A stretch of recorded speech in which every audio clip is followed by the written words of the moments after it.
Today we're going to talk about two evidence-based abdominal exercises. Now these exercises can be done anywhere, at home or in the gym. We usually recommend that if you're doing them in the gym or on a floor, you use some sort of mat or padding. But by the same token, a massage table or a physical therapy plinth works just fine.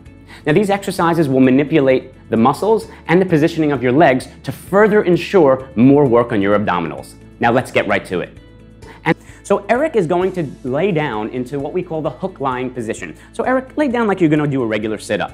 What we do differently here is we're going to externally rotate his legs, put the bottoms of the feet together, literally getting the hip flexors out of the way, putting them on slack so we can get further work on his abdominals and not let those hip flexors work and start pulling. So he'll go into the regular crunch position, the neck should stay in a neutral position, and the hands will reach forward. I kind of keep the middle fingers aligned. Now Eric, keeping the arms in this position, your neck in a neutral posture, reach up and touch my hand 3 times. Exhaling on the way up, inhaling on the way down, exhaling on the way up, inhaling on the way down, and last touch. Good, and relax. That is the external rotated or butterfly crunch to isolate the abdominals and negate the hip flexors.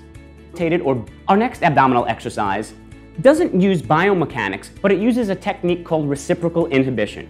So what we'll do to further engage the abdominals and relax those hip flexors is a technique called a heel dig. So Eric, lay back down into the hook lying position. So what we'll do here is slightly elevate the toes on both feet, keeping the knees in this position, not externally rotated like our last one, and Eric is going to dig down with his heels, tightening his hamstrings, causing an isometric contraction. While the hamstrings are firing, reciprocally, the hip flexors must relax. In this position, he'll begin his crunches. Eric, overlap the hands, keep the neck in a neutral position, and right from there, I want you to reach forward, making sure that you exhale on the way up, inhale on the way down. Let's perform 3 repetitions.